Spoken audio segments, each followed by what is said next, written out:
যিটো সময়ত অসমীয়া চিনেমা জগতত পিতা পুত্ৰ হিয়া দিয়া নিয়া আদিৰ দৰে চিনেমা ৰিলিজে দৰ্শকৰ মন মোহিবলৈ সক্ষম হৈছিল। যিটো চিনেমা জগতে এটা সময়ত ষ্টৰী লাইন, এক্টিং আৰু ডাইৰেকশ্যনৰ যোগেদি বেংগলী ফিল্ম ইণ্ডাষ্ট্ৰীৰ লগত ফেৰ মাৰিব পৰাকৈ চিনেমা তৈয়াৰ কৰিছিল।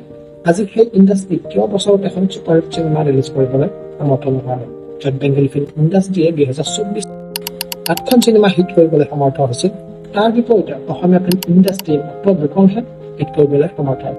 কিন্তু অসমীয়া চিনেমা জগতৰ এনে মূল কাৰণ কেৱল ভিচিডি মুভিৰ প্ৰচলনেই ইয়াৰ মুখ্য কাৰণ আছিল নে অন্য কাৰণে ইয়াক ইন্ধন যোগাইছিল, আৰু কেনেদৰে এই ইণ্ডাষ্ট্ৰীক পুনৰুজ্জীৱিত কৰিব পাৰি আৰু আমাৰ কি দায়িত্ব হোৱাটো উচিত তাৰ বিষয়ে বিস্তৃতভাৱে আলোচনা কৰিম আজি এই প্ৰতিবেদন। সেইকাৰণে এই প্ৰতিবেদন শেষলৈকে চাব, আৰু আপোনাৰ যদি কিবা মতামত আছে জনাব আমাক। অসমীয়া ফিল্ম ইণ্ডাষ্ট্ৰীক পুনৰুজ্জীৱিত কৰাৰ আমাৰ এই যি প্ৰয়াস যদি ভাল লাগে ভিডিঅ'টো লাইক আৰু শ্বেয়াৰ কৰিব, আৰু এনেকুৱা ইনফৰ্মেটিভ ভিডিঅ'ৰ বাবে চেনেলটো ছাবস্ক্ৰাইব কৰিব নাপাহৰিব। এতিয়া টপিকলৈ ঘূৰি আহিম।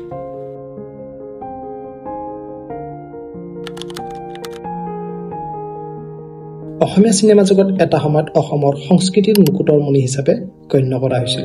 সৰু বোৱাৰী, বাৰুদ, অধিনায়কৰ নিচিনা চিনেমাই সমাজত আইন হোৱা পৰিলক্ষিত হৈছিল।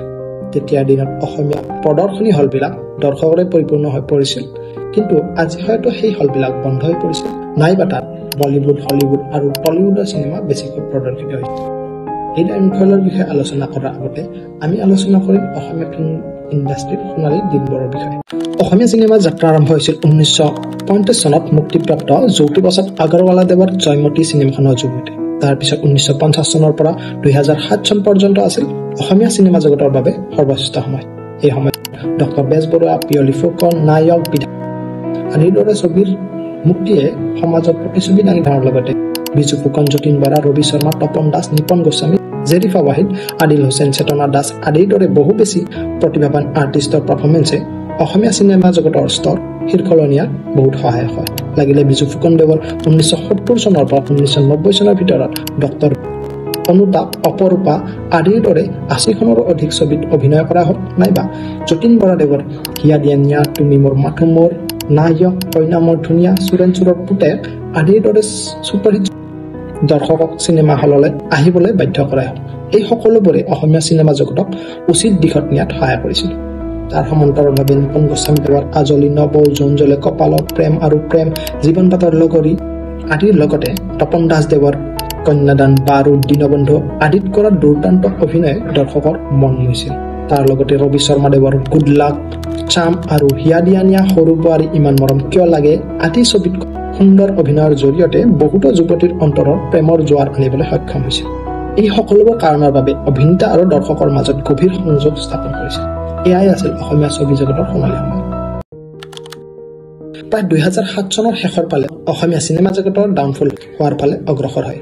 কিন্তু কি কি কাৰণৰ বাবে এই অৱনতি ঘটিল সেই সমূহৰ বিষয়ে আলোচনা কৰিম। 1 নম্বৰ, ভিচিডি, ভিচিআৰৰ প্ৰচলন আৰু প্ৰেক্ষাগৃহৰ হ্ৰাস।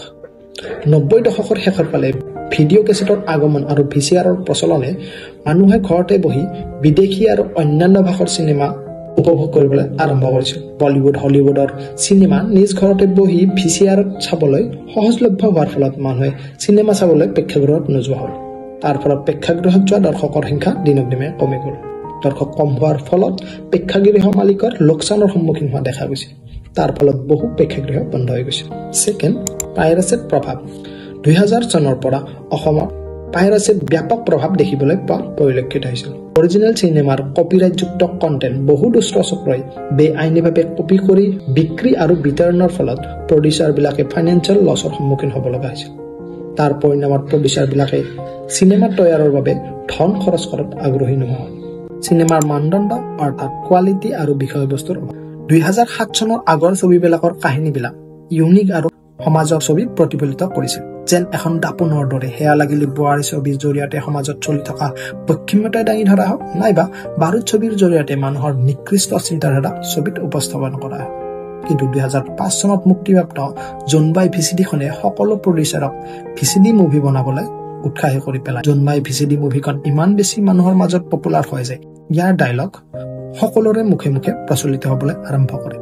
এই ভিচিডিখন কম খৰচত বহু টকা ঘটিবলৈ সক্ষম হোৱাৰ ফলত প্ৰডিউচাৰবিলাকে তেনেকুৱা ছবি বনোৱাৰ প্ৰতি বেছি আকৃষ্ট হয়। তাৰপিছত অঞ্জনা, জানমণি, মৰমজান, গামোচা আদিৰ দৰে ভিচিডি মুভিৰে অসমীয়া ছবি জগত ভৰপূৰ হৈ পৰিল। প্ৰথম অৱস্থাত অসমৰ জনসাধাৰণে এনেকুৱা ভিচিডি আঁকোৱালি লৈছিল যদিও পিছলৈ ইয়াৰ প্ৰায় একে কাহিনী থিম ষ্টৰী লাইনৰ ফলত চিনেমাৰ কোৱালিটি আৰু ইউনিকনেছ নোহোৱা হৈ পৰে। তাৰ ফলত অডিয়েন্সে অসমীয়া চিনেমাৰ প্ৰতি আগ্ৰহ নেদেখুওৱা হয়। বিদেশী আৰু হিন্দী চিনেমাৰ প্ৰভাৱ। ইফালে অসমীয়া চিনেমাৰ মানদণ্ড হ্ৰাস হ'বলৈ আৰম্ভ হোৱাৰ লগে লগে উচ্চ মানৰ চিনেমা আৰু টেকনলজিৰ জৰিয়তে হলিউড, বলিউডৰ লগতে চাউথ ফিল্ম ইণ্ডাষ্ট্ৰীয়ে অসমৰ দৰ্শকক আকৰ্ষিত কৰিবলৈ আৰম্ভ কৰে। স্পেচিয়েলি বলিউড আৰু চাউথ ফিল্ম ইণ্ডাষ্ট্ৰীয়ে দৰ্শকৰ এণ্টাৰটেইনমেণ্টৰ উপযোগী বিভিন্ন ধাৰাৰ চিনেমা তৈয়াৰ কৰি তেওঁলোকৰ চিনেমাৰ কোৱালিটি আৰু ডিমাণ্ড বৃদ্ধি কৰিবলৈ সক্ষম হয়। এই চাৰিটা মুখ্য কাৰণৰ বাবে অসমীয়া চিনেমা জগত ডাউনফলৰ দিশে গতি কৰে।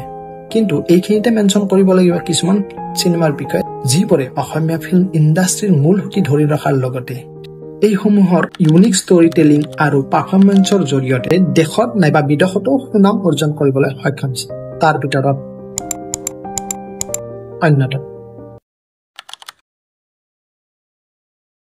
অসমীয়া ফিল্ম জগত পুনৰুদ্ধাৰ কৰিব আৰু ৱৰ্ল্ড চিনেমাত স্থান লাভ কৰিবলৈ কেইটামান প্ৰয়োজনীয় ব্যৱস্থা লোৱাটো অত্যন্ত জৰুৰী। চিনেমাৰ কোৱালিটি উন্নতকৰণ কৰা, নিজৰ সংস্কৃতি, ঐতিহ্য আৰু সামাজিক সমস্যাৰ ওপৰত ভিত্তি কৰি চিনেমা তৈয়াৰ কৰাত মনোযোগ দিয়াৰ প্ৰয়োজন। আধুনিক চাউণ্ড, VFX আৰু ডাইৰেকশ্যনৰ জৰিয়তে চিনেমাৰ মান উন্নত কৰা প্ৰয়োজন।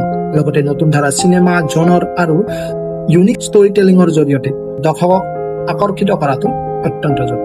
স্থানীয় আৰু আন্তঃৰাষ্ট্ৰীয় প্ৰচাৰ, সামাজিক মাধ্যম যেনে টিভি, ডিজিটেল মিডিয়া, OTT আদিত চিনেমা প্ৰচাৰৰ বাবে ব্যৱস্থা কৰিব লাগে। দৰ্শকে চিনেমা সহজে উপভোগ কৰিব পৰাকৈ মোবাইল এপ্লিকেশ্যন মুক্তি দিয়াটো অত্যন্ত জৰুৰী। নতুন টেলেণ্টক উন্মোচন, অসমৰ চুকে কোণে থকা প্ৰতিভাৱান অভিনেতা, নবীন পৰিচালক আৰু কাহিনীকাৰক আগুৱাই নিয়াত সহায় যোগাব লাগে।